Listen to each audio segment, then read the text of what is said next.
السلام علیکم سر، میں نے آپ کے چیف لیکچر سن کے ایک چیز میرے ذہن میں آئی ہے جو میں نے اخذ کی ہے کہ آپ جہاں رہتے ہوں اس ملک کے قوانین کو فالو کریں.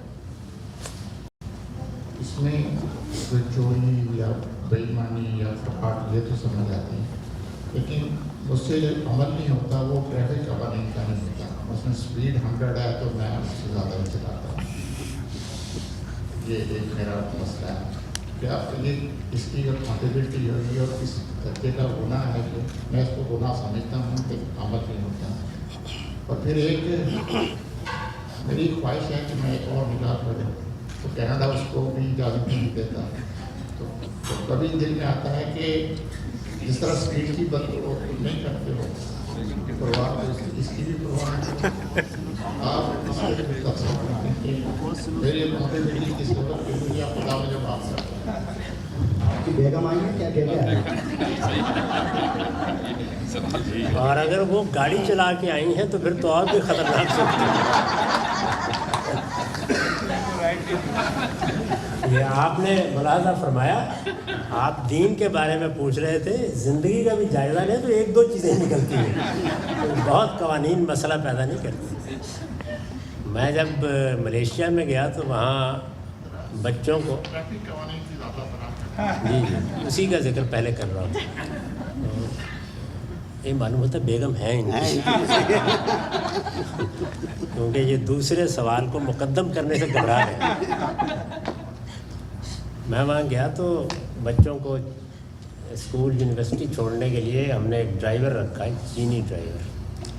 تو خیر وہ ہمارا گھر بھی ایک موٹر وے کے، جس کو وہاں ایکسپریس وے کہتے تھے، بالکل قریب تھا. ذرا سا آپ مڑے تو آپ اس پر 110 کی اسپیڈ تھی.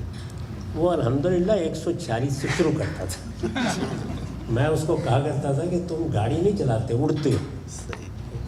تو بعض لوگوں کو معلوم نہیں کہ کیا ان کے ہاتھ میں کھجلی ہوتی ہے، اسے کنٹرول کرنا بہت مشکل ہوتا ہے. تو میرے خیال میں تو آپ اپنی گاڑی اپنی بیگم کو دے دیں یا اپنے بچوں کو دے دیں، اس لیے کہ اس میں قانون کی خلاف ورزی کی اہمیت اتنی نہیں ہے جتنے آپ ہمیں عزیز ہیں. اللہ تعالیٰ آپ کو محفوظ رکھے. اپنی تربیت ایسے کرنی چاہیے، یہی تقویٰ ہے. آپ اس کو کینیڈا کا قانون سمجھ رہے ہیں. ٹریفک قانون کی پابندی کرنا یہ تقویٰ ہے، اور یہ تقویٰ اپنی ذات کا تقویٰ نہیں ہے. یہ اصل میں دوسروں کی زندگی کی حفاظت کی ذمہ داری ہے. دونوں پہلوؤں سے اپنی تربیت کرنی چاہیے. یعنی آپ بار بار اپنا احتساب کریں اور طے کریں. جس دن آپ ڈرائیونگ کر کے آئیں اور پتہ چلے کہ آج آپ نے پھر خلاف ورزی کی تو فوراً اپنا احتساب کریں. اور اس میں مزید گزارش کروں گا، اللہ تعالیٰ نے اس معاملے کو کس نظر سے دیکھا ہے. یعنی جب آپ کے کسی اقدام کے نتیجے میں، ارادہ نہیں، کسی اقدام کے نتیجے میں کسی شخص کو نقصان پہنچ جائے. ایسا بھی ہو سکتا ہے کہ اس کو کوئی چوٹ آ جائے، ایسا بھی ہو سکتا ہے کہ دوسرے آدمی کی جان چلی جائے. تو آپ کو معلوم ہونا چاہیے کہ اگر ایسا ہو گیا تو آپ صرف کینیڈا کی حکومت کو اس کا معاوضہ نہیں دیں گے، آپ کو اس کے عوض میں روزے رکھنے ہوں گے. وہ قرآن نے بیان کیے ہیں. تو اپنے آپ کو کنٹرول کرنے کا ایک طریقہ یہ بھی ہے کہ جب دل چاہے روزہ رکھ لیا کریں، تاکہ آپ کے باطن سے آپ کو یہ تنبیہ حاصل ہو کہ یہ کوئی کھیل نہیں جو میں کھیل رہا ہوں، جس میں جس طرح چاہے چلا جاؤں گا. جب میں قانون کی خلاف ورزی کروں گا تو اصل میں دوسروں کی زندگی کو خطرے میں ڈالوں. میری بہت مؤدبانہ گزارش ہے کہ اس کو محض قانون کی خلاف ورزی کے دائرے میں نہ رکھیں. یہ زندگی اور موت کے معاملات میں حساسیت ہے. نکاح والے معاملے میں بھی روزے ہی رکھیں. نکاح والے معاملے میں تو پہلے ہی لوگ روزوں کی تلقین کرتے ہیں. تو آپ جب تک کینیڈا میں ہیں روزے رکھتے رہیں. اس سے کئی فائدے ہوں گے.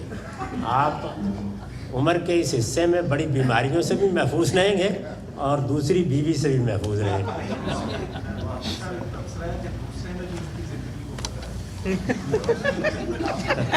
یہ میں اتنا ماہر میں راز نہیں ہوں.